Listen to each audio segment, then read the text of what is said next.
All right, everyone, things have begun to move more quickly in Korea. Of course, over the last couple of months, things have been moving like on a day-to-day or week-to-week basis. Kim has met again with Jinping. Probably, what I would hazard a guess is that probably it was to reaffirm that Kim would get concessions in denuclearizing. The Chinese, I think, are on board. Pompeo probably convinced him we were going to invade. It's a credible threat. The Chinese don't want to deal with World War III, so they're like, something has to give.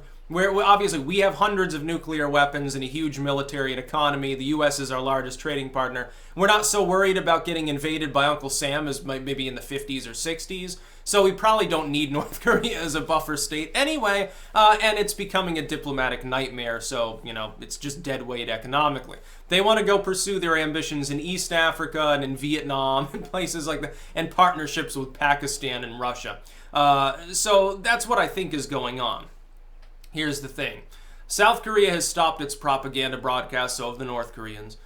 South Korea has scaled down some of its troop movements. We're not doing the joint drills with them, the big yearly drills. The day-to-day stuff keeps going. And of course, the U.S. has said sanctions will remain. We're not taking a single sanction away until you've made demonstrable, significant progress towards denuclearization.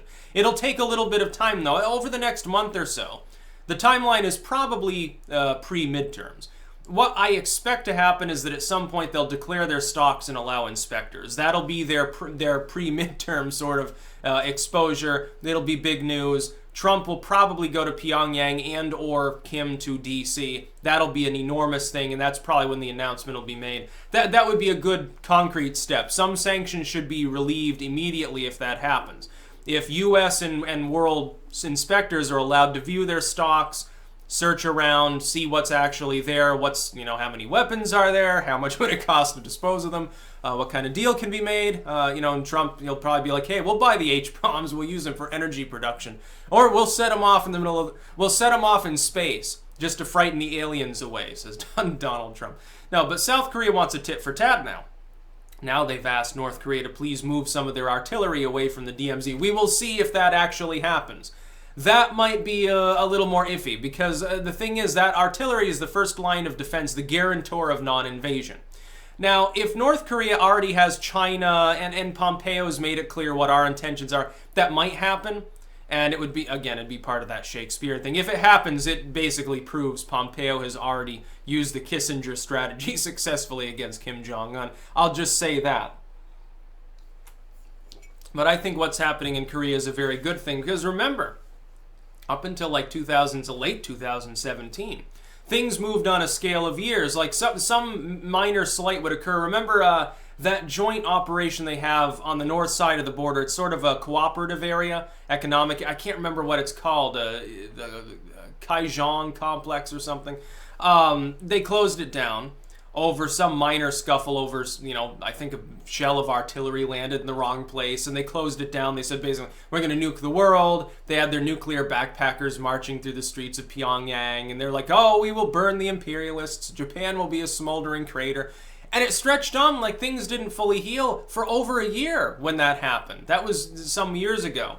That was during that infamous period where we had anti-missile systems. We had this was during the Obama admin, so, foreign policy buff, of course. We had Patriot anti-missile systems, and they were being live streamed in Tokyo and in Seoul, and it was all, people were on edge. They thought there was going to be an actual war. I was slightly worried, I have to admit myself, because I'm like, well, this is a little bit aggressive even for North Korea. Normally it's more bluster, and they'll make a few threats, there'll be some troop movements, a few anti-missile systems and a ship are deployed, and then a week later, basically they forget about it. Instead, that time, for weeks, they were talking about all the damage and chaos that was going to result. And they did this because Obama, his answer to the situation was just par for the course. It was the same as Bush had tried. And it doesn't work. What Trump's done has worked, though. Look, we've already gotten some concessions. Why would they be releasing all of their U.S. prisoners and giving back the power maids? Why wouldn't they keep them as bargaining chips during the entire process?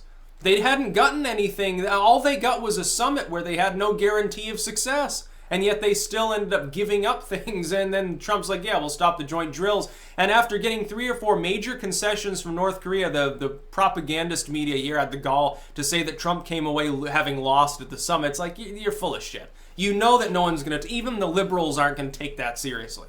You'd have to be a total social justice warrior like that, like that crazy, whatever her name is, that was mocking Kirsten there from the DOJ. Kirsten, or however you pronounce a crazy name.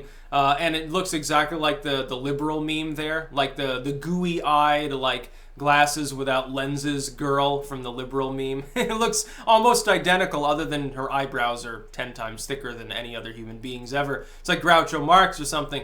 No, but North and South Korea, you got to understand, when people were saying that Trump was giving away U.S. leadership, the South Koreans will take the reins. Good. It's good for the South and North Koreans to hash things out largely together.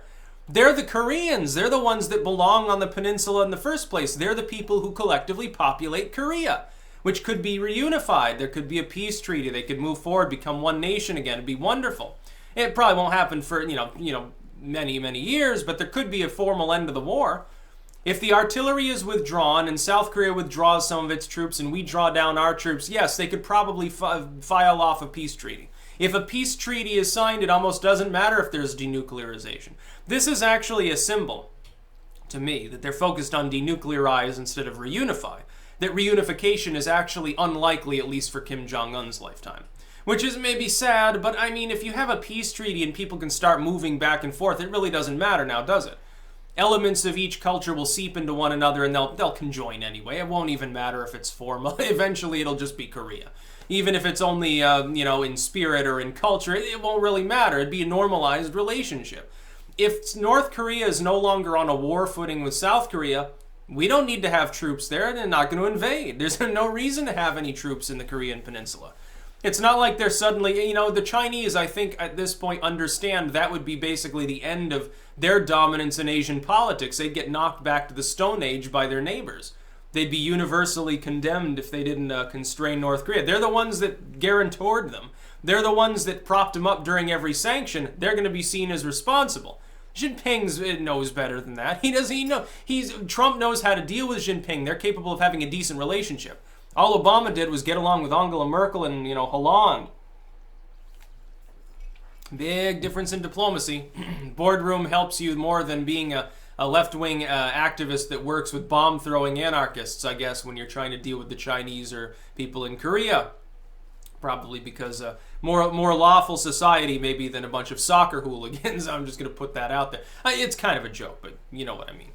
No, but we have to wait and see, because even if things are moving faster now, and even if there's a warmth pervading between North and South Korea, and Kim is becoming more cosmopolitan. This is the second time in recent history that he's traveled outside of North Korea to meet with other people. Now with the Chinese, it's likely he meets with Trump. It'll probably be in D.C. first and then Pyongyang, showing the relative strength of the militaries within the two-party relationship there. He'll probably meet with South Korea more, withdraw the artillery, and then admit inspectors. That's the timeline I think we're looking at. It could take a few months. Probably, though, it's been planned for before the midterms. Look, if Trump gets... Here's another thing. Whether or not this is all pre-planned due to Pompeo. If the Republicans get wiped out in the House and Senate, that would be bad for our diplomacy with North Korea. You've got to understand, Kim is acutely aware that most of Congress wants to bomb him back to the Stone Age. They're warmongers. They're neocons and neolibs.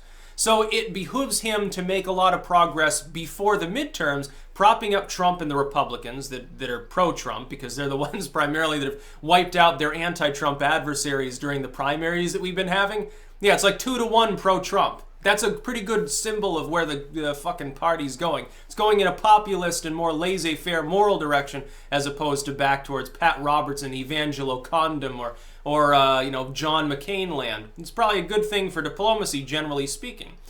Kim Jong-un, it is in his best interest to oversee at least one or more major concrete steps towards peace, towards denuclearization before the midterms. Because if Donald Trump clearly has foreign policy under his belt, it will definitely help the GOP. Especially in the wake of this bullshit dust-up over immigration. It's like, yeah, you didn't worry when it was Clinton or Bush or Obama doing it. Now it's a problem because Trump is Hitler. So it's self-evident because, kids in cages. And it's a bunch of bullshit, basically. That's about all. Peace out.